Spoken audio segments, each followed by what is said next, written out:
नमस्कार, फूडोफाईल गायत्रीमध्ये तुमचं खूप खूप स्वागत आहे। आज मी डहाणूमध्ये क्रेझी क्रॅब रेस्टॉरंट या रेस्टॉरंटमध्ये गेले होते। हे जे रेस्टॉरंट आहे हे एक्झॅक्टली डहाणू बीचचं जे सेकंड बीच आहे त्याच्या अपोजिट आहे आणि हे जे पूर्ण काळं काळं दिसतं त्याच्या पलीकडे झाडांच्या पलीकडे बीचच आहे आणि हा जो रस्ता आहे तो पारनाक्यापासून बोर्डीला जाणारा रस्ता आहे, त्यावरतीच हे रेस्टॉरंट आहे। पार्किंगला इथे पुरेशी जागा आहे, त्याच्यामुळे पार्किंगचा काहीही प्रश्न नाही येणार आणि असं काहीसं एंट्रन्स या रेस्टॉरंटचा आहे। इथे आत ॲक्च्युली त्यांच्या मागच्या बाजूला रूम्ससुद्धा आहेत अवेलेबल, म्हणजे जर तुम्हाला राहायचं असेल तर। आणि समोरच्या बाजूला रेस्टॉरंट आहे। रेस्टॉरंटच्या टायमिंगसुद्धा त्यांनी लिहिलेले आहेत तिथे 11 ते 4 आणि संध्याकाळी 6 ते रात्री 11। आणि असं आत गेल्यानंतर असा सिटिंग एरिया आहे आणि मागे ज्या लाईट्स दिसता आहेत तिथे आउटडोर सिटिंग एरियासुद्धा आहे। तिथे पूर्ण नारळाच्या झाडांखाली टेबल खुर्च्या आहेत, पण आम्ही इथे आतच बसायचं ठरवलं होतं। क्रेझी क्रॅब म्हटल्यानंतर क्रॅब्स तर असणारच ना, सो इथे असे पूर्ण जिवंत खेकडे तिथे आहेत आणि तुम्हाला जर खेकडा खायचा असेल तर तो तिथं निवडून त्याचं वजनानुसार तिथे किंमत ठरते। स्टार्टर्स आणि मेन कोर्ससुद्धा मिळतो खेकड्याचा इथे, पण आम्ही कधी इथे खेकडे खाल्लेले नाही आहे, ट्राय नाही केलेले।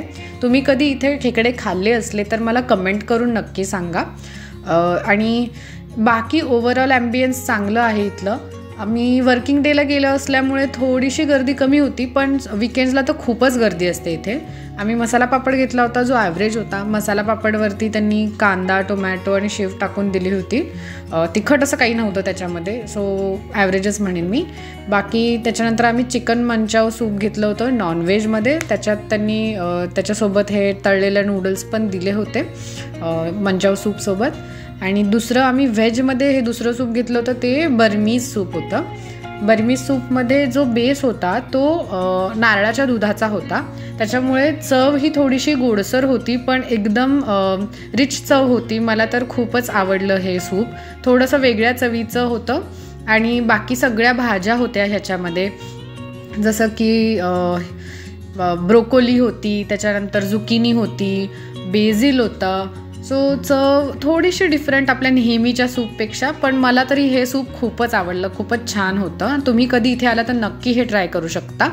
त्याच्यानंतर नॉनव्हेजच्या स्टार्टरमध्ये आम्ही चिकन 65 घेतलं होतं, ते सुद्धा चवीला छान होतं।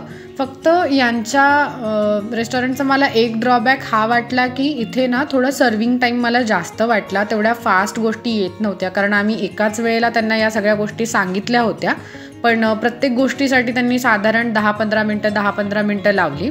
आणि दुसरं आम्ही एक व्हेजमध्ये स्टार्टर घेतलं होतं, ते थ्रेडेड पनीर होतं, पण मी इतर ठिकाणी थ्रेडेड पनीर खाल्लेलं आहे, हे मला थ्रेडेड पनीर नाही आवडलं। इथली हीच एक डिश होती जी मला बिलकुल नाही आवडली, कारण ह्याच्यामध्ये प्रॉब्लेम हा होता, हे जे मैद्याचं वरच्या ज्या कोटिंग होत्या, थ्रेड्स होत्या, त्याच्या आत जे पनीर होतं तो नुसता एक पनीरचा त्यांनी मोठाच्या मोठा चौकोनी तुकडा टाकला होता, त्याला ना मीठ ना तिखट ना काही। सो शेजवान चटणीबरोबर तो कसा बसा खाल्ला होता आम्ही। आणि मेन कोर्समध्ये मिक्स व्हेज आणि चिकन कोल्हापुरी घेतलं होतं, त्याच्यासोबत तंदूर रोटी होती, व्हीट तंदूर रोटी आणि जिरा राईस घेतला होता। या चारही गोष्टी चांगल्या होत्या चवीला। So on an average experience चांगला होता।